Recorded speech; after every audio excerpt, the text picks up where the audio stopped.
श्रीराम जय राम रघुराम।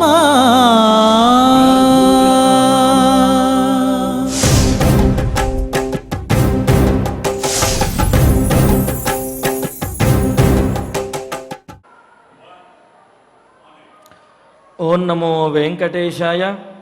नमस्ते सुमित्रा सुपुत्राभिवन्द्य। नमस्ते सदा कैकेयी नंदनेड्य। नमस्ते सदा वानराधीश वन्द्य। नमस्ते नमस्ते सदा रामचंद्र। సుమిత్రాపుత్రుడైనటువంటి లక్ష్మణుని చేత ఎల్లప్పుడూ కూడా సేవించబడేవాడు, కైకేయీసుతుడైనటువంటి భరతుని చేత ఎల్లప్పుడూ కూడా సేవించబడుతూ స్తుతించబడేవాడు, వానరరాజైనటువంటి సుగ్రీవుని చేత ఎల్లప్పుడూ కీర్తించబడుతూ ఆశ్రయించబడినటువంటి వాడు ఆశ్రితవత్సలుడైనటువంటి శ్రీరామచంద్రుడు. ఆ స్వామివారికి నమస్కరిస్తూ వెంకటరాఘవుని యొక్క అనుగ్రహంతో భక్తులందరూ కూడా సకల సంపదలతోటి తొలతూగాలి, సత్సంతానాభివృద్ధితోటి వర్ధిల్లాలి, అన్యోన్య దాంపత్యముతోటి జీవించాలి అని ఆకాంక్షిస్తూ తిరుమల తిరుపతి దేవస్థానం వారు స్వామివారి సమక్షంలో ఈ నాదనీరాజన మండపం నుండి నిర్వహిస్తున్నటువంటి సకల సంపత్ప్రదమైన శ్రీమద్ రామాయణం బాలకాండ పారాయణ కార్యక్రమంలో నేటికి మనం 357వ రోజులో ప్రవేశించాము.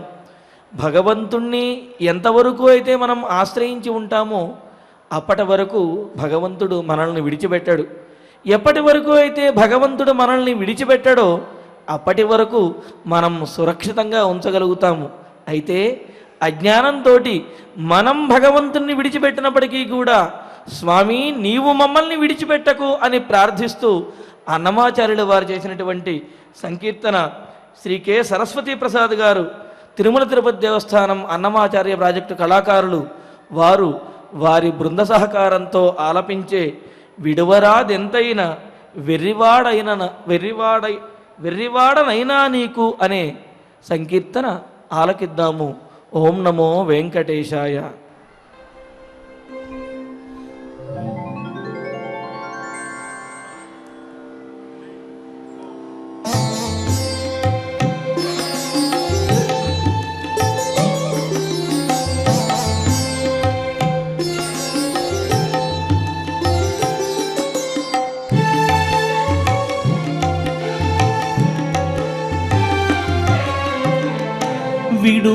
విడువరాదెంతైన వెర్రివాడనైనా నీకు కడవారు నవ్వకుండా కాచుకోనన్ను.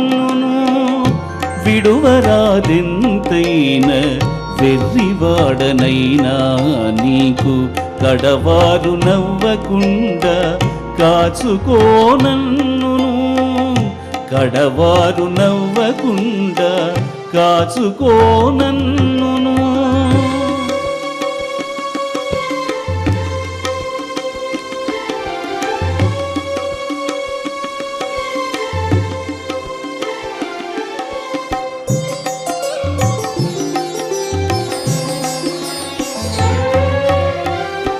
జ్ఞానము నేనెరగ అజ్ఞానము నేనెరగ.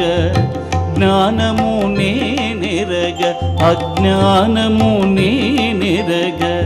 మానను విషయములు మరిగి ఎంతైనా. జ్ఞానము నేనెరగ అజ్ఞానము నేనెరగ. మానను విషయములు మరిగి ఎంతైనా. నీ నామము నుడిగి నీ దాసుడ నన్ను కొందు. నీ నామము నుడిగి నీ దాసుడ నన్ను కొందు. దీనికే వహించుకొని దిద్దుకో నన్నును. నీ నామము నుడిగి నీ దాసుడ నన్ను కొందు. దీనికే వహించుకొని దిద్దుకో నన్నును.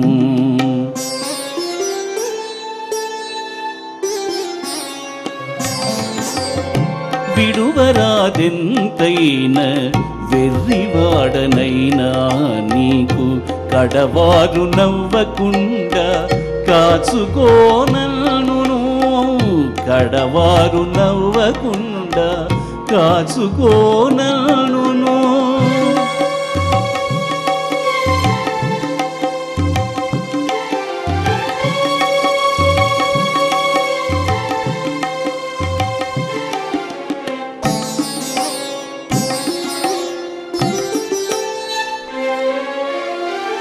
అకర్మము నేరగను సుకర్మము నేరగను అకర్మము నేరగను సుకర్మము నేరగను ప్రకట సంసారముపై పాటు మానను అకర్మము నేరగను సుకర్మము నేరగను ప్రకట సంసారముపై పాటు మానను ఒక పని వాడనై ఊని ముద్రధారినైతి ఒక పని వాడనై ఊని ముద్రధారినైతి మొకమోడి ఇందుకే గోమున నేలు నన్నును ఒక పని వాడనై ఊని ముద్రధారినైతి మొకమోడి ఇందుకే గోమున నేలు నన్నును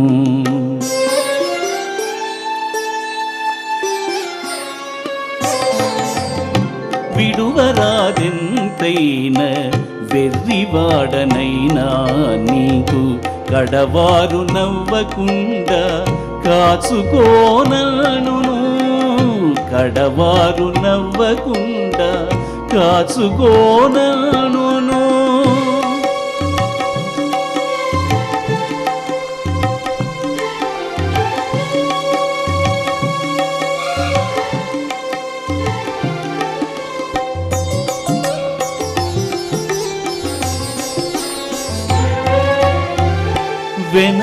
వెనకగానను ముందు విచారించి కానను వెనకగానను ముందు విచారించి కానను నిన్నుపై దేహధారినై నీకు మొక్కేను వెనకగానను ముందు విచారించి కానను నిన్నుపై దేహధారినై నీకు మొక్కేను ఘనుడ శ్రీ వెంకటేశ కన్నులెదుటబడితి ఘనుడ శ్రీ వెంకటేశ కన్నులెదుటబడితి కనిపో విడువరాదు కరుణించు నన్నును ఘనుడ శ్రీ వెంకటేశ కన్నులెదుటబడితి కనిపో విడువరాదు కరుణించు నన్నును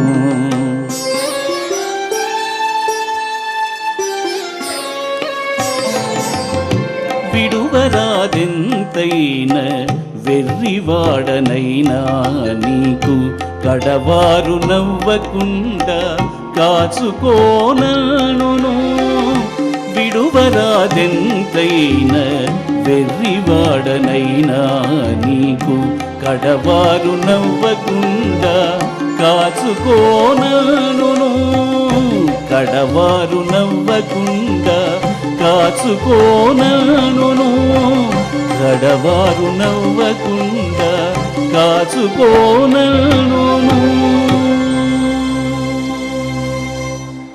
స్వామి, ఈ సాంసారికమైనటువంటి జీవనంలో స్వామివైనటువంటి భగవంతుడవైన నిన్ను విస్మరించినప్పటికీ కూడా నన్ను విడిచిపెట్టకు.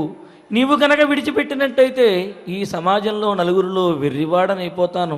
కావున నన్ను విడవకుండా కాపాడవలసినటువంటి బాధ్యత నీదే. ఎందుకు అంటే జ్ఞానము అజ్ఞానము అనేది, ఏది సుకర్మము ఏది అకర్మము అనే జ్ఞానము కూడా అనే తెలివితేటలు మాకంతగా లేవు. మేము చేయగలిగినదల్లా నీ దగ్గరకు వచ్చి నిన్ను దర్శించుకుని నీ దృష్టిలో మేము పడ్డాము. కావున శరణాగతి చేసినటువంటి మమ్మల్ని కాపాడవలసినటువంటి బాధ్యత నీదే అని శరణాగతి చేస్తున్నటువంటి సంకీర్తన. సహజంగా ఆశ్రయించినటువంటి వారిని సంరక్షించడంలో 2 రకాలైనటువంటి న్యాయాలను చెబుతోంది శాస్త్రం. మార్జార కిశోర న్యాయము, మర్కట కిశోర న్యాయము అని. అంటే మార్జారము అంటే పిల్లి తన పిల్లలను తన నోటితోటి కరుచుకుని అదే ఇంకొక చోటకి తీసుకువెళుతూ ఉంటుంది. మరి ఆ పళ్ళు దానికి గుచ్చుకోకుండాను, ఆ పిల్లి పిల్ల పడిపోకుండాను తీసుకువెళ్ళవలసినటువంటి బాధ్యత తల్లిదే. కానీ మర్కట కిశోర న్యాయం దగ్గరికి వచ్చేటప్పటికి తల్లినే ఆ పిల్ల గట్టిగా కరుచుకుని పట్టుకుని ఉంటుంది ఆ కోతిని. అది వెళుతూ ఉంటుంది, దానితో పాటు అలా పట్టుకుని వెళ్ళవలసినటువంటి బాధ్యత పిల్లదే అన్నమాట. కావున మార్జార కిశోర న్యాయంతో పిల్లి ఏ విధంగా అయితే తన పిల్లలను తన నోటితోటే కరుచుకుని తానే స్వయంగా బాధ్యత వహించి తీసుకుని వెళుతుందో, తరింప చేస్తుందో, అదేవిధంగా నీవు కూడా మా పొరపాట్లన్నింటినీ మన్నించి మమ్మల్ని సంరక్షించవయ్యా అని చెప్పి స్వామిని శరణాగతి చేసేటటువంటి ఈ సంకీర్తన మరి అటువంటి శరణాగత వత్సలుడైనటువంటి స్వామి యొక్క అనుగ్రహంతో మన బాలకాండ పారాయణ కార్యక్రమాన్ని ప్రారంభించుకుంటూ శ్రీ గురు ధ్యానపూర్వకంగా సమష్టిగా సత్సంకల్పం చేసుకుందాము. ఓం నమో వెంకటేశాయ. శ్రీ గురు ధ్యానం. గురుర్బ్రహ్మ గురుర్విష్ణు గురుర్దేవో మహేశ్వర గురు సాక్షాత్ పరం బ్రహ్మ తస్మై శ్రీ గురవే నమః. శ్రీనివాస ధ్యానం శ్రీ వెంకటాచలాధీశం శ్రియాధ్యాసిత వక్షసం శ్రితచేతన మందారం శ్రీనివాసమహం భజే. అథ సంకల్పః శ్రీమదాదివరాహ క్షేత్రే విరాజమానస్య శ్రీ పద్మావతి జానేః అఖిలాండ కోటి బ్రహ్మాండ నాయకస్య శ్రీరామచంద్ర రూపాంతరస్య భగవతః శ్రీ వెంకటేశ్వర స్వామినః సన్నిధౌ హనుమత్ సీతా లక్ష్మణ భరత శత్రుఘ్న పరివార సమేత శ్రీరామచంద్ర పరబ్రహ్మణః పరిపూర్ణానుగ్రహేణ అస్మిన్ భువనే అతిశీఘ్రమేవ విశూచికాక్రిమేః వినాశనార్థం భారతవర్షస్య అభివృద్ధో నిమగ్నానాం విద్యా విత్త వాణిజ్య కృషి వైద్య వైజ్ఞానిక దేశ రక్షణాది రంగేషు విద్యమానానాం ఆస్తిక మహాజనానాం సర్వేషాం సకుటుంబానాం ఆయురారోగ్యైశ్వర్య సద్బుద్ధి ఇత్యాది సర్వశుభఫల ప్రాప్త్యర్థం తేషాం సర్వతోముఖాభివృద్ధి ద్వారా శ్రీరామరాజ్యస్య పునర్వ్యవస్థాపనార్థం అనూఢానాం శీఘ్రమేవ వివాహ సిద్ధ్యర్థం దంపతీనాం అనుకూల దాంపత్య సిద్ధ్యర్థం సంతానార్థినాం శీఘ్రమేవ సత్సంతాన ప్రాప్త్యర్థం తతః పితృదేవతా ప్రీత్యర్థం గో సంరక్షణార్థం చ సకల సంపత్ప్రదే శ్రీమద్వాల్మీకి రామాయణాంతర్గతే బాలకాండే యథాశక్తి శ్లోక వ్యాఖ్యాన పురస్సరం 48 సర్గ 49 సర్గ శ్లోక పారాయణం తథా శ్రీమద్యోగ వాసిష్ఠే విశూచికా మహామారీ నివారకస్య మహామంత్రస్య పారాయణం శ్రీధన్వంతరి మంత్ర పారాయణం చ అన్యోన్య సహాయేన ఆచార్య ముఖేన కరిష్యామహే. శ్రీ వాల్మీకి ప్రార్థనా. వాల్మీకేర్ముని సింహస్య కవితావనచారిణః శృణ్వన్ రామకథానాదం కో న యాతి పరాం గతిం. శ్రీ ఆంజనేయ ప్రార్థనా. యత్ర యత్ర రఘునాథ కీర్తనం తత్ర తత్ర కృతమస్తకాంజలిం బాష్పవారి పరిపూర్ణలోచనం మారుతిం నమత రాక్షసాంతకం. శ్రీరామాయణ ప్రార్థనా. వేద వేద్యే పరే పుంసి जाते दशरथात्मजे वेदः प्राचेतसादासीत् साक्षात् रामायणात्मना श्रीराम प्रार्थना आपदामपहर्तारम् दातारम् सर्वसम्पदाम् लोकाभिरामम् श्रीरामम् भूयो भूयो नमाम्यहम् श्रीरामचन्द्र परब्रह्मणे नमः। अथ श्रीमद् रामायणे बालकाण्डे 48 सर्गः। శ్రీ గురుభ్యో నమః. శ్రీ వెంకటేశ చరణౌ శరణం ప్రపద్యే. శ్రీరామాయ నమః. గోదమః అహం అతః అధూమః అదమస్తే సమదర్శనాత్ గోభిస్తమః మమ ధ్వస్తం జాతమాత్రస్య దేహతః విద్ధి మాం గోతమం కృత్యే యాతు ధాని నిబోధమాం.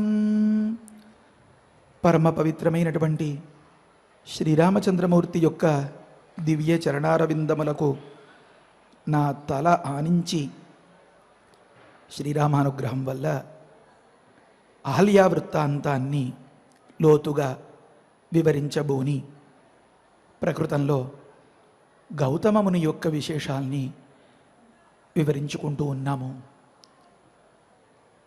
మన శ్రీరాముడు ఒకానొక ఉపకరణంగా, ఇన్స్ట్రుమెంట్గా ఉపయోగించుకొని ఒక మాట మాట్లాడించాలి తప్ప లేకపోతే వీలవుతుందా?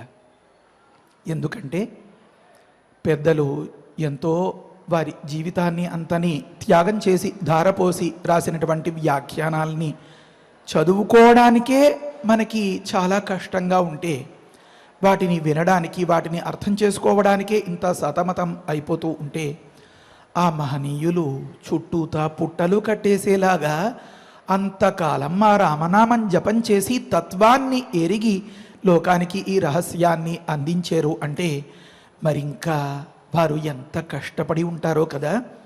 వాల్మీకేర్ మునిసింహస్య కవితావనచారిణ అని చెప్పి మనం అనునిత్యం ఏ మహాఫలితాన్ని పొందాలి అని ఈ శ్రీమద్ రామాయణాన్ని చదువుకుంటూ గురువుల పట్ల కృతజ్ఞతగా ఆ వాల్మీకి గురువుగారిని తలుచుకుంటున్నామో, ఆ వాల్మీకి గురువుగారు చుట్టూత పుట్టలు కట్టేసినా కూడా తెలియనంతటి నిష్ఠతో శ్రీరామనామ జపం చేసి రామానుగ్రహాన్ని పొంది దీన్ని అందించారు అంటే ఇందులో ఏదో ప్రయోజనం ఖచ్చితంగా దాగి ఉంది అన్నమాట. బహుశా మన పెద్దలు ఎవరు అంతగా స్పృశించని, అంతగా దీనిని తాకని ఘట్టంగా ఇది చెప్పుకోబడుతుంది. ఎందుకంటే చాలా బరువైనది కనుక. దీన్ని చదువుకుని అర్థం చేసుకోవడానికి నాకే తలకిందులైపోతూ ఉంటే, కానీ మరి దీనిని విని ఆకళింపు చేసుకునే వారికి మరింకెంత సావధానం, ఏకాగ్రత అవసరమో. కనుక మన రాముడి దయ ఉంటే ఈ విశేషాంశాలన్నింటినీ చెప్పించడానికి చేసిన ప్రేరణతో బాటే ఇది వినే శక్తిని, విని అర్థం చేసుకోగలిగినటువంటి సామర్థ్యాన్ని కూడా భక్తజనులందరూ పొందగలుగుతారన్నమాట. ప్రకృతంలో గౌతమునికి 2 పేర్లు కనిపిస్తున్నాయి. శరద్వతుడు అని కూడా ఒక పేరు. గౌతముడు అనే పేరు అందరికీ తెలుసు. బ్రహ్మర్షి గౌతములు సప్తఋషులలో ఒకరు అనే మాటలు అనుకున్నా. వాల్మీకి గురువుగారు ఈ శరద్వతుడు అనే మాటను పైకి తేకుండా గౌతముడు గౌతమముని ఆశ్రమం అని ఇలా గౌతమ గౌతమ అనే పేరుతోనే ఎందుకు వ్యవహరించారు అని ఆగి కాస్త ఆలోచిస్తే ఈ గౌతమ అనే మాటలో ఉండేటటువంటి విశేషార్థాలు మనకి తెలుస్తాయి. ఒక మాటను వివరించుకుంటే దానివల్లే సకల సుఖాలు, సకల లాభాలు కలిగిపోతాయి అని పెద్దలు చెప్తారు. ఆ మాటలను వివరించే శాస్త్రాన్ని నిరుక్త శాస్త్రం అని అంటారు. ఆ నిరుక్తము అనేటటువంటి ఒకానొక శాస్త్రము వంటి ఆ అంగము వేదాంగాన్ని బాగా అధ్యయనం చేస్తేనే వేదాలకి అర్థం చదువుకోగలుగుతాము, పూర్తిగా తెలుసుకోగలుగుతాము అని చెప్తారు. ఇప్పుడు వేద తుల్యమైనటువంటిది మన శ్రీమద్ రామాయణం. మరి ఇది మనకి అర్థం అవ్వాలంటే ఆ నిర్వచనం, ఆ నామంలో ఉండేటటువంటి ఆ పేరు బలం ఎంత గొప్పది, ఆ పేరు పెట్టుకున్నటువంటి వ్యక్తి యొక్క సత్తా ఎంత గొప్పది అని మనకి తెలియాలి అంటే ఆ పేరుని కాస్త వివరించుకోవలసి వచ్చింది. ఇందుకనే కదా వేదవ్యాసుల వారు ఇక్కడ శ్రీమద్ రామాయణంలో వాల్మీకి గురుగారు ప్రయోగించినటువంటి గౌతమ గౌతమ అనే మాటను ఇలా వివరిస్తున్నారు. ఏమని? గోదమోహం అత అధూమ అధమస్తే సమదర్శనాదు అని మొదలుపెట్టి వివరిస్తున్నారు అన్నమాట. అంటే గమనించండి, గౌతమ అనే మాట గోధమ అనే మాట నుంచి వచ్చింది అని ఒక వివరం చెప్పారు. గోధమ అనే మాట ఎలా అయితే మారుద అన్నప్పుడు ఆ మాట నుంచి కాస్త వర్ణ వికారం ద్వారా మారుత అనే మాట ఏర్పడిందో అలా గోధమ కాస్త గౌతమగా పర్యవసానం చెందింది అన్నమాట. ఇప్పుడు గోధమలో ఎన్ని భాగాలు ఉన్నాయి అంటే 2 భాగాలు ఉన్నాయట.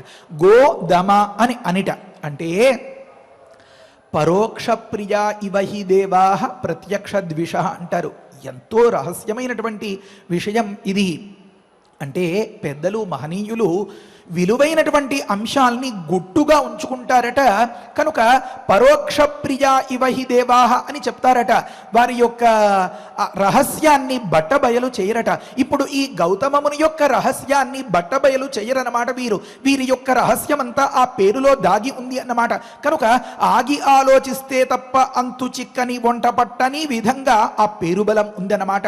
కనుక గౌతమ అనే దానిని గోధమ అనే భాగాలతో వివరించుకోవాలి అంటే అది పెద్దలు చెప్తేనే మనకి తెలుస్తుంది ఈ రహస్యం. సరే, ప్రకృతంలో గోధమ అన్నదానికి అర్థమేమి? జితేంద్రియుడు అని అర్థమట. అదేమిటి జితేంద్రియుడు అని సూటిగా చెప్తే బాగుండేది కదా, కానీ ఏమని చెప్పారు? గోధమ అని అన్నారు. అలా అట్టే పెట్టారా? కాదు, గౌతమ అని అన్నారు. అంటే అక్కడ ఉంది రహస్యం. నీకు నచ్చితే, నీకు కావాలి అని అనుకుంటే నువ్వు దీన్ని తరచి చూసుకో. లేకపోతే గౌతమముని ఆశ్రమానికి రామచంద్రమూర్తి వెళ్ళాడు, అక్కడ అహల్య దర్శనం అయ్యింది, అహల్యకి శాప విమోచనం అయిపోయింది అని ముందుకు వెళ్ళిపోవచ్చు. అయితే తిరుమలలో స్వామి సన్నిధిలో అన్నప్రసాద కేంద్రం ఉంది కదా. ఏమండి, వెంగమాంబ అన్న సత్రాన్ని మూసేయండి. ఎందుకంటే కొందరు ఒక వర్గానికి చెందిన వారో ఏదో ధనికులో వగైరా వారు అక్కడికి వెళ్ళట్లేదు అని చెప్పి ఇది అందరికీ ఉపయోగించాలి అని పెట్టిన ఆశయం కదా, కొందరికే ఉపయోగపడుతోంది అని చెప్పి దాన్ని ముయించేస్తే మరి ఆకలి వేసేటటువంటి సామాన్యుడి కడుపు కాలిపోతూ ఉంటే ఆ ఆర్తిని, ఆ బాధను, ఆ క్షుద్బాధను ఎవరు తీరుస్తారు? కనుక ఇది అందరికీ అక్కర్లేకపోతోంది. తిరుమలకు వచ్చిన ప్రతివారు సత్రవులోకి వెళ్ళి భోజనం చేయట్లేదు కాబట్టి దాన్ని మూసేయడం అనేది సబబైన విషయమా? అలాగే జిజ్ఞాసువులు అయిన వారి యొక్క ఆకలి తీర్చడానికి మన పెద్దలు ఎంతో శ్రమపడి ఈ విషయాల్ని చెప్పారన్నమాట. మన పెద్దలు బహుశా నా మాదిరి వారికి కూడా కొంత అవకాశం ఇచ్చి వీటి చేత కూడా 2 మాటలు మాట్లాడించాలి అన్నట్లుగా కాస్త ఇలాంటి వాటిని తరువాయి అట్టే పెట్టారన్నమాట. ప్రవచనకర్తలు తెలియక విడిచిపెట్టేశారు అని అనుకోకూడదు. కొన్ని సందర్భాల్లో కాంట్రవర్షియల్ అంటూ ఉంటారు కదా, అంటే వివాదాస్పదంగా మారేలాంటి సందర్భాలు కనుక అనైనా విడిచిపెట్టేసి ఉండవచ్చు. లేకపోతే లోకంలో అరుణంలో ఒక సందర్భంలో చెప్తారు, కంటికి కనిపించిన దానిని, మనసుకు నచ్చిన దానినే లోకం గొప్పగా నమ్ముతుంది అని. ప్రత్యక్షేణ ప్రియతమం విద్యాతు అంటుంది. కనుక అక్కడ ఒక తేడా జరిగిపోయింది. ఒక పురుషుడు, ఒక అందమైన స్త్రీ ఈ మధ్య, అందుకనే గౌతమముని శపించాడు అంటే మనస్సుకి వంట పట్టినట్లుగా అక్కడ ఒక తత్వ రహస్యం ఉంది అని చెప్తే అంతగా వంట పట్టదు. కనుక సామాన్యుల్ని దృష్టిలో ఉంచుకుని మన పెద్దలు ఆ మాటల్ని అలాగే అనుకుంటూ ముందుకు వెళ్ళిపోయి ఉంటారు. కానీ మనం అంతరార్థాల్ని వెలికి తీసి అర్థం చేసుకునే ప్రయత్నం చేస్తున్నాం. ఎందుకండి ఇంత ప్రయాస? పోని మనం కూడా అదే బాటలో వెళ్ళిపోతే? కాదు, మనకి పరమ పురుషార్థం దక్కాలి కదా. ఒక సందర్భంలో పరమశివుడు పార్వతీదేవితో అంటాడు, ఒకనొక సాయంకాల సమయంలోట శంకర పార్వతీం ప్రాహ నిశాయాం శ్వాసనే కథాం. అమ్మవారి దగ్గరగా వచ్చి నాథ నాకు ఏదైనా కథ చెప్పరా అని చెప్తే ఒక కథ చెప్పడం మొదలు పెడతారు. ఏమా కథ అంటే, శృణుతు అస్య కథాం దివ్యాం పాప తాప ప్రణాశినీం గౌతమ అభూతు మునీనాం వై మాన్య ధన్య మహాన్ ఋషి అని. పార్వతి, నీకు ఒక మంచి కథ చెప్తాను. ఆ కథ వింటే మనలో ఉండే వేదనలు తాపాలు అన్నీ పోతాయి, మనం చేసినటువంటి పాపాలు అన్నీ పోతాయి. అంటే పరమశివుడు పార్వతీ అమ్మవారు చేసిన పాపాలు లేకపోయినా ఇది విన్న వారికి అందరికీ ప్రయోజనం అందాలి కదా. అందుకనే కదా అమ్మవారు స్వామి దగ్గరగా చేరి ఈ ప్రశ్న వేస్తోంది కదా. కనుక ఇప్పుడు ఉదాహరణకి శ్రీరామ రామ రామేతి అనేటటువంటి ఆ సూక్ష్మోపాయం మనకి అందరికీ అందాలని అమ్మవారు అడిగిందా, అమ్మవారికి తెలియక చేతకాక అడిగిందా? అక్కడ వివేకం అన్నమాట. కనుక మన కోసం అందించినటువంటి అంశంలో గౌతముడి మాట చెప్తాను విను, మంచి కథ చెప్తాను పార్వతి నీకు. ఇది నీలో ఉండేటటువంటి తెలియక ఈ వేదనలన్నింటినీ ఈ పాపాలన్నింటినీ పోగొట్టేస్తుంది అంటారు. మానవ జీవితం అంటేనే ఇది కదండి. అసారభూతే సంసారే అన్నారు కదండి. అడుగడుగున ఏదో చిన్నదో పెద్దదో ఉపద్రవమో ఆపదో దుఃఖమో కష్టమో వగైరా వగైరా అంతా రకరకాలుగా ఉండేలాంటి సందర్భంలో మనం అందరం కూడా తరించాలి అంటే, బాగుపడాలి అంటే ఆలోచించారు వాల్మీకి గురుగారు. ఒకానొక సందర్భంలో చుట్టూతా పుట్టలు ఏర్పడిపోయినా సరే ఎక్కడా చలించనంతటి స్థితికి చేరుకునేలాగా ఆ భగవత్ ప్రేరణ అయింది అంటే దాన్ని అందిపుచ్చుకున్నటువంటి మహనీయమైన మహా సాధకులు వాల్మీకి గురుగారు. కనుక ప్రకృతంలో ఇంకా విశ్వామిత్రుల వారు చేసేటటువంటి ఉపదేశాల్లో తుది ఉపదేశం అనేటటువంటి సందర్భంలో దీన్ని తెరపైకి తెచ్చారు. తెరపైకి తెచ్చి ఏం చేశారు? గౌతమ అనే పేరుతో ఆ పాత్రను వివరించడం మొదలుపెట్టారు. గౌతమ అని చెప్పిన దానిలో ఉన్న రహస్యమేమో వాల్మీకి గురుగారి హృదయమేమో మనం ఇప్పుడు కాస్త వేదవ్యాసుల వారి నోట్స్ని, అంటే మహాభారతం అంతే కదా, ఆది కావ్యం శ్రీమద్ రామాయణం, దానికి నోట్స్ లాంటిది, వ్యాఖ్యానం గైడ్ లాంటిది మిగతా గ్రంథం అంతా అని చెప్తారు పెద్దలు. కనుక వేదవ్యాసుల వారు చెప్పకపోతే మనకి ఇప్పుడు గౌతమ అనే మాటలో ఈ రహస్యార్థాలు తెలుస్తాయా? తెలియవు. కనుక మనం వాల్మీకి గురుగారి హృదయాన్ని అర్థం చేసుకుంటూ దీన్ని చదువుకోవడానికి ప్రయత్నిస్తున్నాం. ఒక ప్రశ్న వేసుకున్నాం మనం, ఎందుకండి ఇంతటి ప్రయాస మాకు అని అంటే గౌతమ అనే మాటకు వివరం గమనిస్తే మనకంతా వంట పట్టేస్తుంది.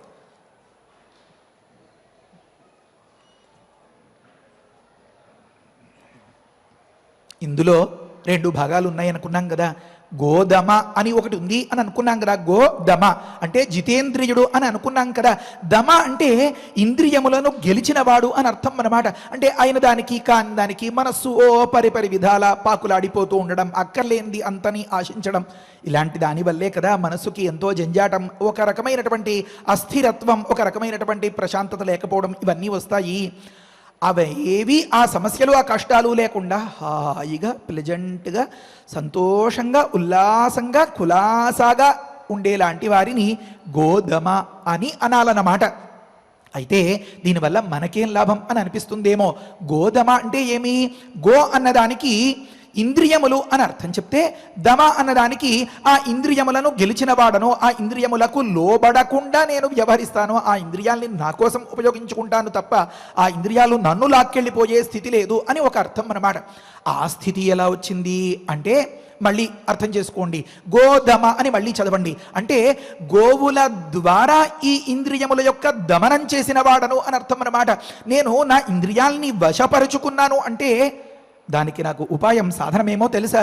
ఒకానొక కృత్య యాతుధానితో ఒకానొక రాక్షసి పట్టి పేరు బలాన్ని బట్టి తలచినంత మాత్రం చేతనే మింగేసేలాంటి ఒకానొక రాక్షసితో ఈ పేరు బలం వంట పట్టకుండా ఉండేలాగా, తికమకగా ఉండేలాగా గో దమ, గో అధమ, గో అధూమ, గోతమ అని ఇలాగ 4 అర్థాలు వచ్చేలాగా చెప్పారన్నమాట.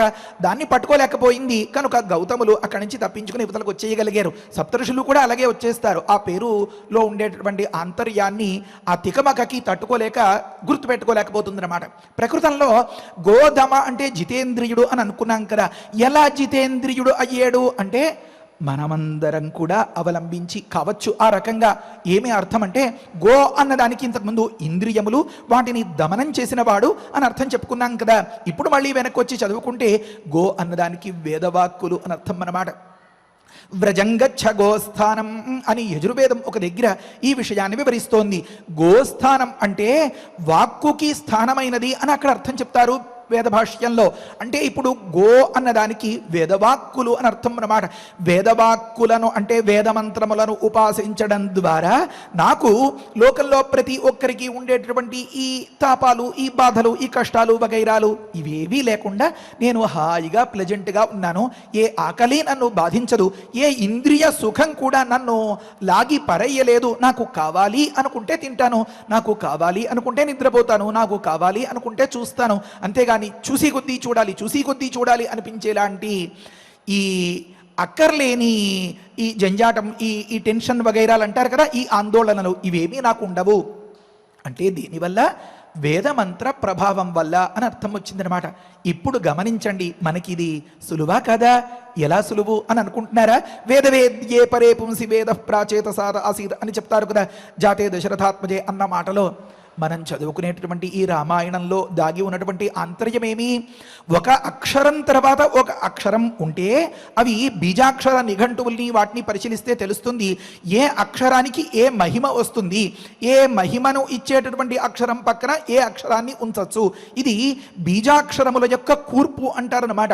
గురువులు బ్రహ్మశ్రీ బాలగంగాధర శాస్త్రి గారు చిన్నతనంలో అధ్యయనం నేర్పించేటటువంటి సందర్భంలో, అధ్యాపనం చేసే సందర్భంలో ఈ అంశాల్ని చాలా విస్తృతంగా చెప్తూ ఉండేవారు. ఒరే, ఈ విద్యలన్నీ నాకు వశంలో, అధీనంలో ఉంటాయిరా. ఏ బీజం పక్కన ఏ బీజాన్ని ప్రయోగించాలో, ఏ విధమైనటువంటి ప్రయోగం వల్ల ఏ రకమైనటువంటి ఈ వేదమంత్రం ఏ రకమైనటువంటి ఫలితాన్ని ఇస్తుందో నాకు బాగా తెలుసురా అని. అంటే మహనీయులకు మాత్రమే ఆ కూర్పు బాగా వంట పడుతుందన్నమాట. ఉదాహరణకి ఒక అగ్ని బీజాన్ని ఉచ్చరించిన పక్కనే జల బీజాన్ని ఉచ్చరిస్తే అది ప్రమాదానికి దారితీస్తుంది. ప్రమాదము అంటే స్పాయిల్ అయిపోవడం, నిర్వీర్యం అయిపోవడం అని అర్థం అన్నమాట. ఎందుకు? ఈ అగ్ని వల్ల వచ్చేటటువంటి ఆ ఫైర్, ఆ తేజస్సు ఏదైతే ఉందో ఆ పక్కన ప్రయోగించినటువంటి ఆ జలబీజం దాన్ని ఆర్పేస్తుంది, ఆ ప్రభావాన్ని తగ్గించేస్తుంది అన్నమాట. జలబీజం ఏదైనా ముందుగా పెడదామా అని అనుకుంటే ఈ అగ్నిబీజం దాన్ని ఆవిరైపోయేలాగా చేస్తుంది అన్నమాట. ఉదాహరణ కోసం చెప్పిన మాట. కనుకనే మన అభిప్రాయాల్ని, మన మిడిమిడి జ్ఞానాల్ని పక్కన పెట్టి పెద్దలు అందించినటువంటి స్తోత్రాలో, లేకపోతే ఈ మాదిరిగా శ్రీమద్ రామాయణం వగైరాలో ఇవి చదువుకుంటే ఆ శబ్ద తరంగాలు మహర్షుల యొక్క అతీంద్రియ జ్ఞానం వల్ల వారి నోటి వెంట ఆశువుగా వచ్చినటువంటి శబ్దాలు కనుక ఇది రామాయణ మహామాలా మంత్రం కనుక ఈ మంత్రాన్ని ఉచ్చరించడం వల్ల ఏర్పడేటటువంటి ఆ శబ్ద తరంగాల వల్ల మనలో కలిగేటటువంటి వైబ్రేషన్స్ వల్ల గోదమ మనందరం కూడా గౌతములం అయిపోతాము అని అన్నమాట. కనుక భగవంతుడా నాకు ఇది ప్రసాదించు అని మనకు తట్టినటువంటి జ్ఞానంతో, మనకి తెలిసినటువంటి దానితో మనం అన్నమాటకి వేదవేద్యే పరే పుంసి ఆపదామపహర్తారం శ్రీరామ రామ రామేతి, ఇలా ఆ పరమాత్మ కొందరిలో దూరి ఆ ఋషుల ద్వారా మనకు చేసినటువంటి ఉపదేశాలని చదువుకోవడం ద్వారా, అంటే ఏమి? రామాయణం చదువుకోవడం ద్వారా మనం ఆ ప్రయోజనాన్ని పొందగలుగుతామన్నమాట. కనుక గోదమ అంటే, గో అంటే ఈ వేదమంత్రోచ్చారణ ప్రభావం వల్ల, మన విషయంలో వేదమంత్ర తుల్యమైనటువంటి రామాయణ మంత్రోచ్చారణ ప్రభావం వల్ల దమ ఈ మనస్సులో ఉండేటటువంటి ఈ జంజాటాలన్నీ అణిగిపోయి ఎప్పుడు ప్రశాంతంగా ఒక రకమైనటువంటి ప్రసన్నతతో చిద్విలాసంగా ఉల్లాసంగా ఉండగలుగుతాం అన్నమాట. అందుకనే పార్వతీదేవిని పిలిచి గౌతముని గురించి పరమశివుడు చెప్పడం మొదలుపెట్టాడు. అంటే ఆ నామ నిర్వచనంలోనే ఉంది అని. ఎప్పుడైతే మంత్రోచ్చారణ ప్రభావం వల్ల గౌతమునికి అంతటి ప్లెజెంట్నెస్ అంటారు కదా, ప్రశాంతత వచ్చింది అని ఒక వివేకవంతుడు గమనిస్తాడో వెంటనే మనం కూడా దానికి సిద్ధపడాలి అని అనుకుంటాం కదా. అలా అనుకున్న తరుణంలో అమ్మో నాకు స్వరాలు పలకవే, పెద్దగా నోరు తిరగదే, లేకపోతే వగైరా వగైరా అని అనిపిస్తుంది కదా. అందుకోసం మనకి ఈ రామాయణాన్ని ఉపదేశం చేశారన్నమాట. దీనికి స్థూల రూపం ఒకటి, సూక్ష్మ రూపం ఒకటి. స్థూల రూపం ఏమి? 100 కోట్ల శ్లోకాలు. సూక్ష్మ రూపమేమి? ఆ మొదటి మాట ఆఖరి మాట కలిపితే శ్రీరామ అని అన్నమాట. కనుక అంతగా ఖాళీ లేని సమయాల్లో శ్రీరామ శ్రీరామ శ్రీరామ శ్రీరామ చాలు, మనమందరం గౌతములం అయిపోతామన్నమాట. మనస్సులో ఉండేటటువంటి వేదనలు, బాధలు అన్నీ తీరిపోతాయన్నమాట. విశ్వాసంతో, నమ్మకంతో మనం చదివినప్పుడు. కాదండి నాకు ఇంకాస్త సమయం తీరిక దొరికింది అని అంటారా? మన నాదనిరాజన మండపం దగ్గర ఈ ప్రసారమయ్యే ఈ కార్యక్రమాన్ని వింటూ ఈ శ్రీమద్ రామాయణ శ్లోకాల్ని, శ్లోక మంత్రాల్ని పారాయణం చేసిన సందర్భంలో అందరికీ కూడా అంతటి స్థితి కలుగుతుందన్నమాట. కనుక స్వరదోషాలు వస్తాయేమో, అంతగా నాకు మడి ఆచారం వగైరాలు లేవు, లేకపోతే గురూపదేశాలు, అంగన్యాస కరన్యాసాలు, దిగ్బంధాలు, దిగ్విమోకాలు తెలియవు అని అనుకుంటారేమో. ఆ బీజాక్షరాల్లో అంటే బిందువు లేకుండా బీజాక్షరాలు ఎక్కడ ఉండవు. ఆ బిందువుని పక్కకి తప్పించి కాస్త మోడిఫికేషన్ అన్నట్లుగా చేసి మనకి అందుబాటులో ఉండేలాగా మన వాల్మీకి గురువు గారు ఈ శ్రీమద్ రామాయణాన్ని అందించారన్నమాట. కనుక మనం చదువుకునేటటువంటి రామాయణ మంత్రాల వల్ల ఇవే గో అనే దానికి అర్థం. కనుక ఏ మంత్ర మహిమ వస్తుందో ఆ మంత్ర మహిమ వల్ల మనలో ఉండేటటువంటి ఈ ఉపద్రవాలు, బాధలు, ఈ వేదనలు అన్నీ తీరిపోతాయి అనేటటువంటి ఒక రహస్యార్థం గోదమ అనేది పరిశీలిస్తే తెలుస్తుంది. అప్పుడు గోదమ జితేంద్రియులం అయ్యేమనుకోండి, గో అంటే ఈ వేదవాక్కులను, వేదతుల్యమైనటువంటి రామాయణ వాక్కులను ఉచ్చరించడం వల్ల మనందరికీ కూడా ఆ ఇంద్రియముల వల్ల ఏ బాధలు లేకుండా చక్కగా ప్రశాంతంగా ఉన్నాము అని అనుకోండి. మనం ఎటువంటి వాళ్ళం అవుతాం? గౌతముడు ఎటువంటి వాడయ్యాడు? అలా అయిపోతాం అన్నమాట. ఏమది గౌతముడు ఎటువంటి వాడయ్యాడు? గో అధమ అని అన్నారన్నమాట.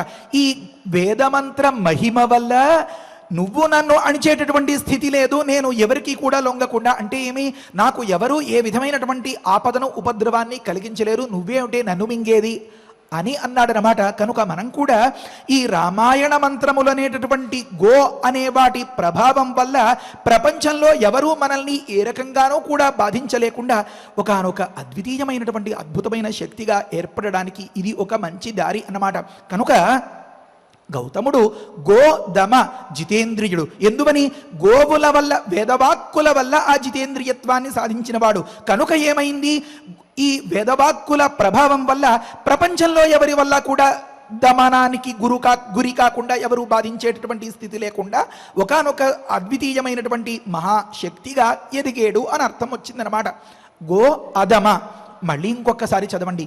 ఏమన్నారు అంటే గో అధూమ అని ఇంకొక మాట చెప్పారు. జితేంద్రియత్వం అంటే ఏమి? అక్కర్లేని సమయాల్లో అక్కర్లేని వైపు కోరికలు అవి లేకుండా, మనస్సు పోకుండా ప్రశాంతంగా హాయిగా ఉండడం అనేది సిద్ధించిందండి. కానీ అజ్ఞానం బాధిస్తోందండి, పాపాలు నన్ను వెన్నంటి తరిమేస్తున్నాయండి, లోకంలో ఎవరి వల్ల నాకే ఉపద్రవం లేదు, కానీ ఎందుకో నా మనస్సే నాకు శత్రువులాగా వ్యవహరిస్తోందండి, ఏదో గుర్తొస్తూ ఉంటుంది వగైరా వగైరా అని అంటారేమో. గో అధూమ అన్నారన్నమాట. ఈ రామాయణమాల మహామంత్రాల్ని పఠించగా ఈ శబ్దశక్తి ప్రభావం వల్ల, ఈ ప్రవచనాన్ని చెప్పుకోవడం వల్ల, ఈ విధమైనటువంటి ప్రతి మాటను కూడా సూక్ష్మంగా పరిశీలించుకుని నిర్వచనం చెప్పుకోవడం వల్ల మనలో ఎలా అయితే ఒకానొక పొగ వచ్చే సందర్భంలో మనం ముందుగా అనుకున్నట్లుగా కళ్ళల్లో నీళ్లు నిండి ఎదురుకుండా ఏ దృశ్యం ఉందో కనిపించకుండా పొగ ఆవరించేసినట్లుగా ఆ స్థానంలో అజ్ఞానం మనల్ని ఆవరించేసి బాధిస్తోందో, ఆ ధూమం అనేటటువంటి ఆవరకమైన అజ్ఞానం అనేది తొలగిపోతుంది. కనుక మనందరం కూడా గోవుల వల్ల అధూమ అయిపోతామన్నమాట. అక్కడ గౌతముడు ఆ రకంగా అయ్యాడు. కనుక గౌతమునికి తన ఇంద్రియముల వల్ల ఏ విధమైనటువంటి బాధ లేదు, జితేంద్రియుడు. గౌతమునికి లోకం వల్ల ఏ విధమైనటువంటి బాధ లేదు, గో అధమ. మళ్ళీ గౌతమునికి ఏ విధమైనటువంటి అజ్ఞానము లేదు, ఈ వేదమంత్ర ప్రభావం వల్ల, వేదోపాసనం వల్ల గో అధూమ. మళ్ళీ ఇంకొక మాట కూడా చెప్పారు. ఏమని అంటే అసలు ఈ పాప ఫలాలు, దుఃఖాలు, ఈ కష్టాలు, బాధలు ఇవన్నీ అనుభవించడానికి లోకంలో ఎవరో వాళ్ళేదో అపకారం చేశారు, వీళ్ళేదో అపకారం చేశారు అని అనుకుంటూ ఉంటారండి. అది ఏమీ కాదు. ఇవన్నీ తమో గుణం అనేది ఒకటి ఉంటుంది, ఆ తమస్సుకి కార్యములు ఇవన్నీ అని శాస్త్రంలో నిర్వచనం చెప్తున్నారు. కనుక గోభిః తమో మమధ్వస్తం అని గౌతముడు ఇంకొక నిర్వచనం చెప్పారు. ఆ రాక్షసి యాతుధాని దగ్గర దాన్ని అది పట్టుకోలేకపోయింది, మనం పట్టుకోవాలి. ఏమి అనంటే సకల కష్టాలకి, పాపాలకి, దుఃఖాలకి కారణమైనటువంటిది ఏ తమస్సు అయితే ఉందో, ఆ తమస్సు కార్యములు ఏవైతే ఉన్నాయో అవన్నీ కూడా గోభిః తమః మమధ్వస్తం, ఈ వేదవాక్యాల్ని ఉచ్చరించేటటువంటి ఆ ప్రభావం వల్ల, ఉచ్చరించినందువల్ల వచ్చేటటువంటి ప్రభావం వల్ల, అంటే ఆ శబ్ద తరంగముల వల్ల నాలో ఉండేటటువంటి పాపములు కానీ, పాపములకు కారణమైనటువంటి ఆ తమస్సు కానీ అంతా కూడా ధ్వస్తం, నష్టమైపోయింది. నేను ఇప్పుడు ఒక శ్వేతపత్రంలాగా, తెల్ల కాగితంలాగా హాయిగా ప్రశాంతంగా ఉన్నాను అంటున్నారన్నమాట. గోభిః తమో మమధ్వస్తం జాతమాత్రస్య దేహతః. నేను వేరే పెద్ద పెద్ద ప్రయత్నాలు, యజ్ఞాలు, యాగాలు ఏమీ చెయ్యక్కర్లేకుండానే కేవలం ఈ వేదోచ్చారణం చేయడం ద్వారా నాలో ఉండేటటువంటి సకల దోషాల్ని పోగొట్టుకోగలిగాను నేను అని, నా పేరు గుర్తుపెట్టుకో, నా పేరు బలం ఇది అని అక్కడ చెప్పారన్నమాట. ప్రకృతంలో మనం గమనించాల్సిన, మనం మన జేబులో వేసుకోవాల్సినటువంటి విలువైన విషయం ఏమి అంటే మనం ఇంత పెద్ద సంకల్పం చెప్పుకుంటున్నాము, దానివల్ల ఏం ఉపయోగం అంటే భక్తి విశ్వాసాలతో ఈ రామాయణాన్ని ఆ ఆచార్యుల సహకారంతో చదువుకోగలిగినప్పుడు, అలా చదువుకోగలిగితే ఏమవుతుంది, మనందరికీ కూడా గోవులు అనగా ఈ వేదతుల్యములైనటువంటి మహాబీజాన్వితములైనటువంటి ఈ అక్షర రాశి ద్వారా మనలో ఉండేటటువంటి అనేక జన్మార్జితములైనటువంటి అవన్నీ కూడా దోషాలు తొలగిపోయి మనం కూడా గోతమ అవుతాం అన్నమాట. అది కాస్త మారి గౌతమ అని వ్యవహరింపబడుతుందన్నమాట.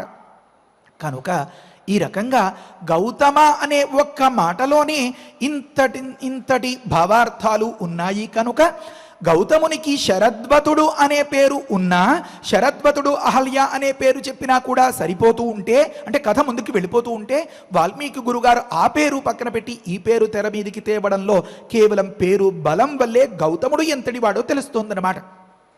ఇప్పుడు మనం గతంలో ఒక ప్రశ్న వేసుకున్నాం, గౌతమ ముని యొక్క తపస్సును తగ్గించవలసినటువంటి అవసరం ఏమి అని ఒక మాట. మళ్ళీ దేవలోకంలో తపస్సులను తగ్గించడానికి వాళ్ళకు ఒక ప్రత్యేకమైన శాఖయే ఉంది, డిపార్ట్మెంట్ ఉంటుంది అని కూడా మనం గతంలో అనుకున్నాం. అసలు మనం వేసుకున్న ప్రశ్నలు చాలా ఉన్నాయి. ఒక్కొక్క ప్రశ్నకి సావధానంగా పరిశీలిస్తే, ఆలోచిస్తే సమాధానం దొరుకుతుంది. ప్రకృతంలో ఏం జరగాలంటే, అహల్య ద్వారా ఇంకా ఇంకా ఇంకా ఇంకా ఇంకా మహాతపస్సు జరిగి రాముడికి ఉపకారం జరగాలి. గౌతముని యొక్క తపస్సు తగ్గాలి. ఈ అహల్య గౌతముడు వీరిద్దరినీ కూడా ఈ లోకంలోనే కొంతకాలం ఉంచాలి. కొంతకాలం అనగా ఎంతకాలం? రామచంద్రమూర్తి వచ్చేంత వరకు. కనుకనే గౌతమముని ఆ సమయంలో అన్న మాటను మనం తలుచుకున్నాం కదా, త్రేతాయాం రామయోగేన అని. త్రేతాయుగంలో రామచంద్రమూర్తి దాశరథిగా అవతరిస్తాడు. ఆ ప్రభువు యొక్క దర్శనం చేసుకుని మనం వైకుంఠానికి వెళ్ళిపోదామే అన్నట్లుగా నిన్నటి రోజున మనం గడిచిన ప్రవచనాల్లో చదువుకున్నాం కదా. కనుక ఈ వృత్తాంతమంతా ఎప్పుడు అంటే కృతయుగంలో, సత్యయుగంలో. కృతయుగం అన్నా సత్యయుగం అన్నా ఒకటి, అక్కడ జరిగిందనమాట. అంటే ఒక యుగ కాలం పాటు ఇక్కడే వీరిని ఉంచాలి అని అంటే దానికి ఏదో ఒక ఎత్తుగడ వెయ్యాలి. అప్పుడు ఇంకొక సందర్భం కూడా ఏమని, అహల్య ద్వారా అంతటి తపస్సు చేయించాలి అంటే అది కేవలం గౌతమ ముని వల్ల మాత్రమే సాధ్యం. గమనించండి, దీనికి అంతకీ కారణం ఏమంటే అది కూడా చిగురులో ఒక దగ్గర చెప్తారు. అంత శ్రీహరి యొక్క ఒకానొక దివ్య సంకల్పం, దానివల్లనే ఈ కథ అంతా ఇలా ఏర్పడింది అని చెప్తారనమాట. దేవేంద్రుడికి ప్రేరణ వచ్చినా, చంద్రుడు కోడిలాగా కూసినా, గౌతముడు తొందరపాటుతో ఆవేశంలో అలా శపించినా వగైరా ఇదంతా కూడా. కనుక మొత్తం వ్యవహారం అంతా చూసుకునేటటువంటి మహానుభావుడు, మహాపురుషుడు కదండి మన శ్రీహరి. కనుక ఆ సంకల్పాలు, ఆ వ్యవహారాలు అలా ఉన్నాయి. అది దేవరహస్యం. ప్రకృతంలో ఏమనుకుంటున్నామంటే గౌతముని యొక్క తపస్సు కొంత తగ్గించాలి, అహల్య యొక్క తపస్సు పెంచాలి అన్నాం. అహల్య యొక్క తపస్సు పెంచడం ఎందుకంటే ఆ తపఫలాన్ని రామచంద్రమూర్తికి ధారపోయాలి. అంతరార్థమేమి అంటే అనేక కాలం, అనంతమైనటువంటి కాలం, త్రిసంధ్యలలోనూ అపరిమితమైనటువంటి భక్తి శ్రద్ధలతో తన యొక్క మాయ వల్ల, తన ప్రభావం వల్ల ఏకాస్త ఎక్కడ ఆటంకం రాకుండా రావణాసురుడు గొప్ప శివారాధనం చేసేస్తూ ఉన్నాడు. అయితే ఇంతటి గొప్ప శివారాధనంతో ఉన్నటువంటి అతడు లోక కంటకుడుగా తయారైపోయాడు.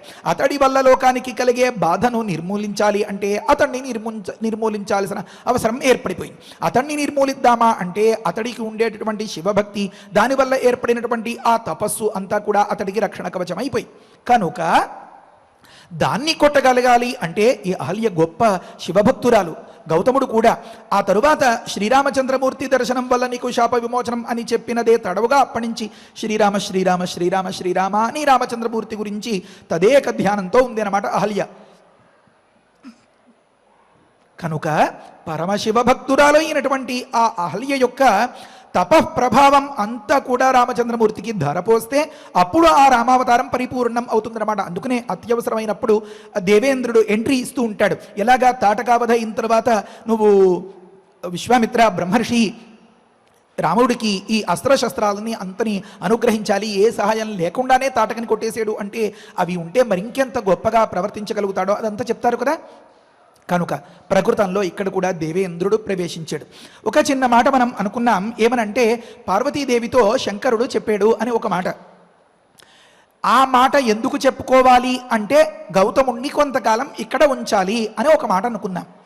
గౌతముణ్ణి ఇక్కడ ఉంచకుండా ఎవరైనా పంపేస్తున్నారా అండి అని ప్రశ్న వస్తుంది.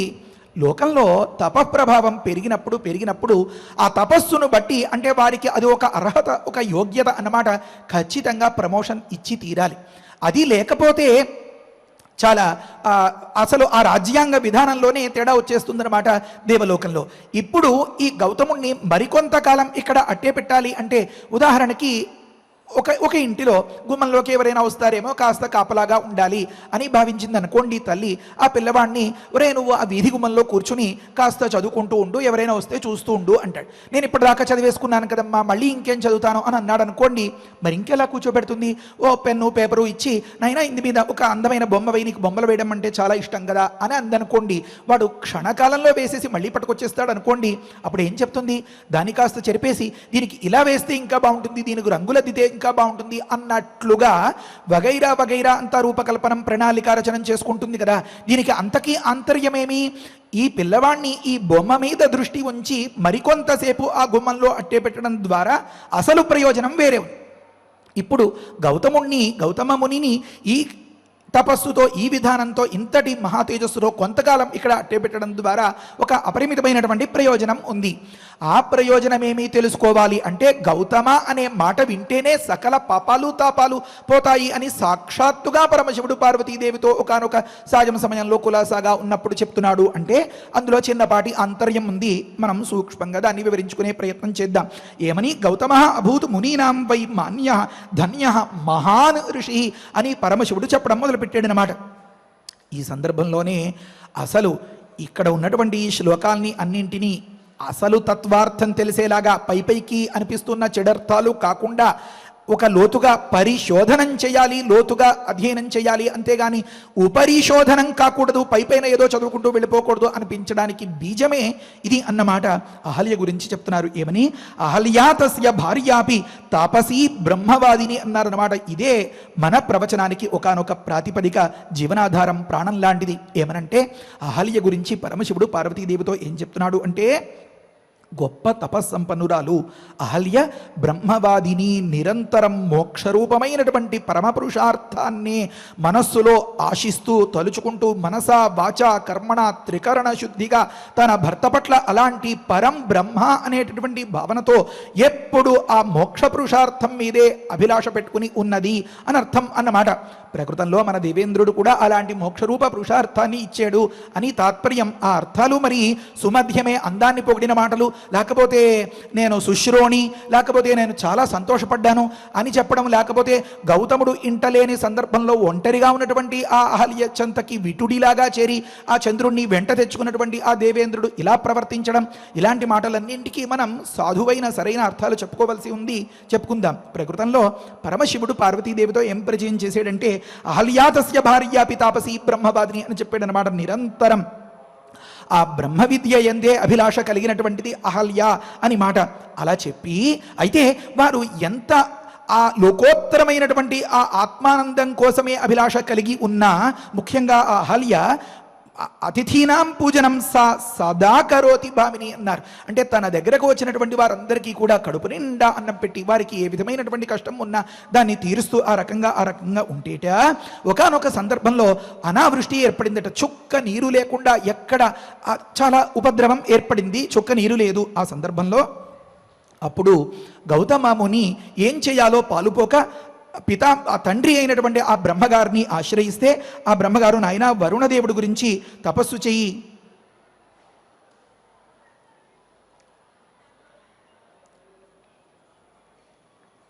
అని ఉపదేశం చేస్తే, ఆ రకంగా తపస్సు చేయడం ద్వారా అక్కడ ఏం జరిగింది అనే అంశం శివపురాణంలో కనిపిస్తోందన్నమాట. అథోవాచ మునిందేవ వరుణోహి జలాధిప గౌతమం మునిశార్దూలం పరోపకృతిశాలినం. ఈ మాటలన్నింటికీ ప్రమాణాలు ఉన్నాయి. ఇవి ఎక్కడివి ఏమి అనే ఆలోచన పెట్టుకుంటే మీకు అంత తికమక అయిపోతుంది. కనుక చెప్పిన దానిని కాస్త సావధానంగా వినడానికి ప్రయత్నించాలి. ఇప్పటికే 4 రోజులు అయిపోయింది. ఎక్కువ రోజు సాగదీసేమా ఏకాగ్రత చెడిపోతుంది. ఒక్కసారే చెప్పేయాలి అని అనుకున్నామా, వీలైనంత అవధానం వినేవారికి ఉండాలి. కనుక ప్రకృతంలో వరుణుడు ప్రత్యక్షమై, నాయన ఇది ప్రస్తుతం ఈ విధమైనటువంటి క్షామం ఏర్పడాలి అని రాసిపెట్టి ఉంది, కానీ నువ్వు ప్రార్థిస్తున్నావు కనుక నేను నీకు తప్పనిసరిగా నీ మాట కాదనలేక జలం ఇస్తాను. ఎందుకంటే నువ్వు పరోపకృతిశాలినం అంటారన్నమాట. గౌతముడు ఎంత తపన పడిపోతాడో ఆ క్షామం, తిండి లేక దుర్భిక్షాన్ని చూసి తట్టుకోలేని స్థితిలో. అప్పుడు వరుణుడు చెప్తాడు, నీకు ఒక కండిషన్ అంటారు. ఏమా కండిషన్ అంటే, నువ్వు ఒక చిన్న గొయ్యి తీయి, ఎంత అంటే ఒక జానెడు గొయ్యి, అది నిండేంత నీరిస్తాను, ఇంకా తర్వాత నీ ఇష్టం అన్నట్లుగా చెప్తాడు అన్నమాట. అక్కడ చెప్తారు అప్పుడు, ఇత్యుక్తే చ కృతస్థేన గర్త హస్త ప్రమాణత అన్నారు. వరుణుడు ఈ రకంగా చెప్పగా ఒక జానెడు ఉండేలాంటి ఒక చిన్న గుంత తవ్వుతాడు. ఆ వరుణదేవుడు ఆ గుంట నింపేంత నీటిని ఇస్తాడు. అయితే గౌతముడా మజాకానా, ఈ తపో మహిమ వల్ల, ఈ తపశక్తి వల్ల ఆ చిన్నపాటి గుంటే ఎంత తీసినా ఇంకా వస్తూనే ఉంటుంది, అక్కడి నుంచి అక్షయంగా ఉంటుందన్నమాట. ఆ సందర్భంలో ఆ నీటితోనే అహల్యని సహాయంగా పెట్టుకుని అక్కడ సాగు చేయడం, అసలు అదంతా వర్ణించుకుంటే చాలా రమణీయంగా ఉంటుంది. ఏమనంటే, అంటే తపస్సంపన్నుల యొక్క ప్రభావం ఏ రకంగా ఉంటుంది అక్కడ స్పష్టంగా తెలుస్తుందన్నమాట. అహల్యని నాగలి లాగమంటాడట. గౌతముడు ఒక ఎద్దులాగా ఉండి ఆ నాగలి ముందుకి వెళ్ళేలాగా తీసుకెడుతూ ఉంటాడనమాట. దుక్కి దున్నడం ఆ రకంగా వారిద్దరే చేస్తారు. పాపం లోకంలో అందరూ ఆకలో రామచంద్ర ఆకలో ఆకలో అన్నట్టుగా అలమటించిపోతూ ఉంటారు. ఆ సందర్భంలో ఈ గోతులో నీళ్లు తీయడం, కాస్త అక్కడ పోయడం, ఆ అహల్యని నాగలి పట్టుకోమంటే గౌతముడు నాగలి లాగుతుంటే కాస్త నేల సాగు చేయడం, మళ్ళీ వెనక్కి వచ్చి కాస్త అహల్య చేతి మించి కాస్త విత్తనాలు వేయిస్తే అంతే. ఇలా వేసుకుంటూ వెళ్ళి వెనక్కి తిరిగి వచ్చేటప్పటికి అవి మొక్కలైపోయేవిట. కాస్త సాయంకాలం అయ్యేటప్పటికి పక్వం అయిపోయి ఇలా తలవాల్చేసేవిట. అప్పుడు వెంటనే అహల్య గౌతములు వాటిని కోసి వాటిని ఆ కుప్పను ఊర్చి, అంటే ధాన్యాన్ని ఒలిచి బియ్యంగా తయారు చేసి, మళ్ళీ ఈ జలం చిన్నపాటి గుంట ఉంది కదా, దీని సహాయంతో అన్నం వండి వార్చి వారందరికీ కూడా అవసరాల్ని తీర్చేవారట. అంటే ఆ చిన్నపాటి గర్తమే అక్షయమైపోయింది. గౌతముని యొక్క పరోపకారశాలిత్వం అంతటిది, అహల్య యొక్క తపఃప్రభావం అంతటిది అని చెప్తారు అన్నమాట. అలా చెప్పగా చెప్పగా చెప్పగా చిట్ట చిగురికి కథేమి అంటే, మొత్తం ఆ పరిసరాల్లో ఉండేటటువంటి మహర్షులేమి, చెట్టు చామ లేకపోతే పశువులు అందరూ కూడా ఈ గౌతమముని దగ్గరకు వచ్చేసి హాయిగా ప్రశాంతంగా ఉండి ఏ బాధలు లేకుండా ఉన్నారు. ఆ ఉపద్రవం అప్పటితో తప్పింది అని చెప్తారన్నమాట. ఇలా చెప్పి ఇది శివమహాపురాణే అని చెప్పి చతుర్థ్యాం కోటిరుద్ర సంహితాయాం త్రయంబకేశ్వర మహాత్యే గౌతమ ప్రభావ వర్ణనన్నామ చతుర్వింశోధ్యాయ. ఆసక్తికులు వారు వెతుక్కోవచ్చు.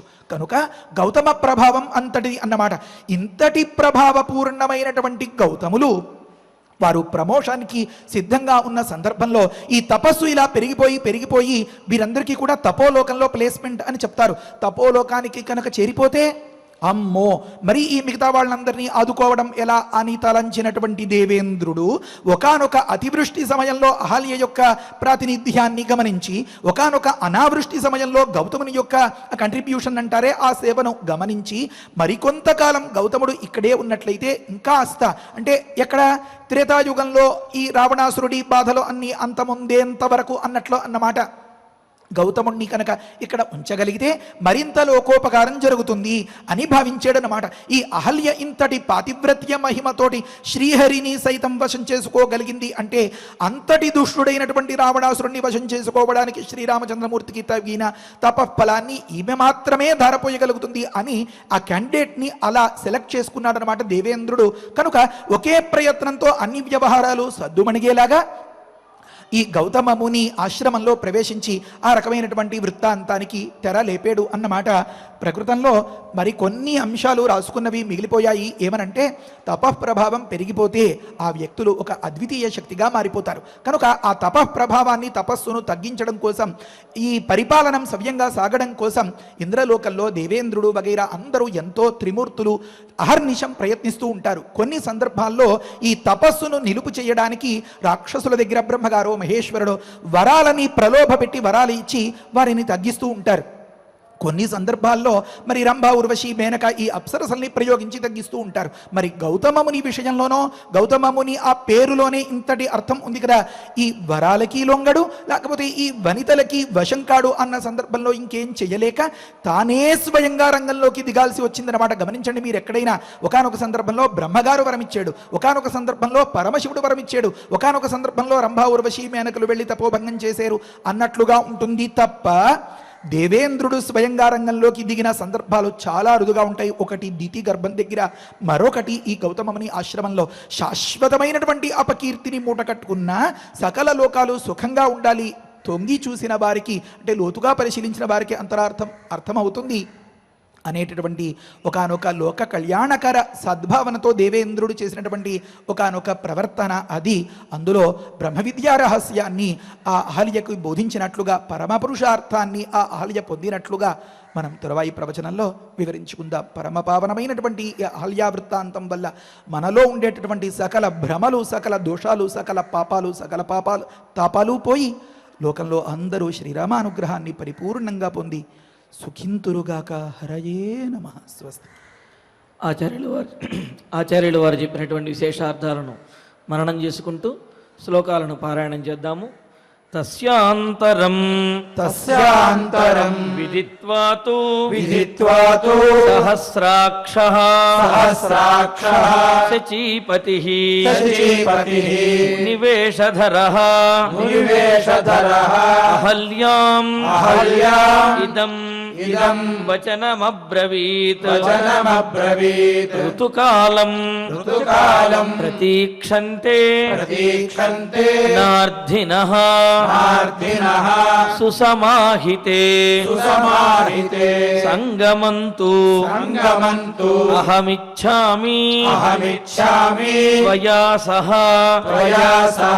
సుమధ్యమే మునివేశం సహస్రాక్షం విజ్ఞాయ రఘునందన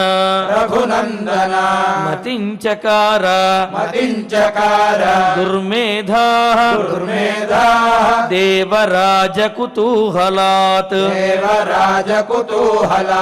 అథాబ్రవీత్ సురశ్రేష్టం కృతార్థేన అంతరాత్మనా కృతార్థాస్మి సురశ్రేష్ఠ గచ్చ శీఘ్రం ఇతః ప్రభో ఆత్మానం మాం చ దేవేశ సర్వదా రక్షమానదా ఇంద్రస్తు ప్రహసన్వాక్యం అహల్యాం ఇదమబ్రవీత్ శుశ్రోణి పరితుష్టోస్మి గమిష్యామి యథాగతం ఇత్యార్షే శ్రీమద్ రామాయణే బాలకాండే అష్టచత్వారింశే సర్గే షట్ శ్లోకాః. రసరమ్యమైనటువంటి రామాయణ ప్రవచనంలో అహల్యా వృత్తాంతంలో ఉన్నటువంటి వాస్తవాలను తెలుసుకుంటూ అందులో అహల్య యొక్క వైశిష్ట్యాన్ని, ఇంద్రుని యొక్క గొప్పతనాన్ని, మరి గౌతమ మహర్షి యొక్క తపోబలాన్ని కూడా మనం ఈనాడు తెలుసుకున్నాము. మరి ఇంతటి గొప్పవారి మధ్య తప్పు జరిగేటువంటి అవకాశం ఉన్నదా? అసలు రామాయణంలో చెప్పినటువంటి శ్లోకాలకు ఉన్నటువంటి అంతరార్థం ఏమిటి అనేది రేపటి ప్రవచనంలో మనం తెలుసుకుందాము.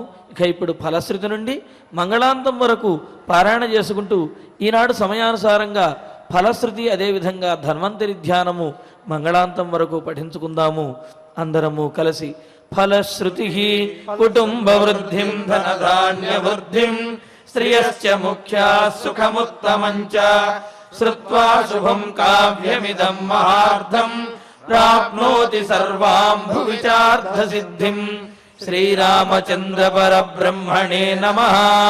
అథ ధన్వంతరి ధ్యానం అచ్యుతానంత గోవింద విష్ణో నారాయణామృత రోగాన్ మే నాశయాశేషాన్ ఆశు ధన్వంతరే హరే. ఆరోగ్యం దీర్ఘమాయుష్యం బలం తేజోధియం శ్రియం స్వభక్తేభ్యోనుగృహ్ణంతం వందే ధన్వంతరిం హరిం. ధన్వంతరేరిమం శ్లోకం భక్త్యా నిత్యం పఠంతి యే అనారోగ్యం న తేషాం స్యాత్ సుఖం జీవంతి తే చిరం. ఓం నమో భగవతే వాసుదేవాయ ధన్వంతరయే అమృతకలశహస్తాయ వజ్రజలౌకహస్తాయ సర్వామయ వినాశనాయ త్రైలోక్యనాథాయ మహావిష్ణవే స్వాహా. ఓం వాసుదేవాయ విద్మహే సుధాహస్తాయ ధీమహి తన్నో ధన్వంతరి ప్రచోదయాత్. అధనవగ్రహ ప్రార్థనా ఆరోగ్యం పద్మబంధుర్వితరతు నితరాం సంపదం సీతరశ్మి. భూలాభం భూమిపుత్రః సకలగుణయుతాం వాగ్విభూతిం చ సౌమ్యః. సౌభాగ్యం దేవమంత్రి రిపుభయశమనం భార్గవః. శౌర్యమార్కిః దీర్ఘాయుశ్చైర్మికేయః. విపులతరయశః కేతుః ఆచంద్రతారం. అరిష్టాని ప్రణశ్యంతు దురితాని భయాని చ. శాంతిరస్తు శుభం మేస్తు గ్రహాః కుర్వంతు మంగళం. అధ క్షమా ప్రార్థనా యదక్షరపదభ్రష్టం మాత్రాహీనం చ యద్భవేత్ తత్సర్వం క్షమ్యతాం దేవ నారాయణ నమోస్తుతే. అధ భగవత్ సమర్పణం కాయేన వాచా మనసేంద్రియైర్వా బుద్ధ్యాత్మనా వా ప్రకృతే స్వభావాత్ కరోమి యద్యత్ సకలం పరస్మై నారాయణాయేతి సమర్పయామి. అధ మంగళం శ్రియకాంతాయ కళ్యాణ నిధయే నిధయేర్థినాం శ్రీవేంకట నివాసాయ శ్రీనివాసాయ మంగళం.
No.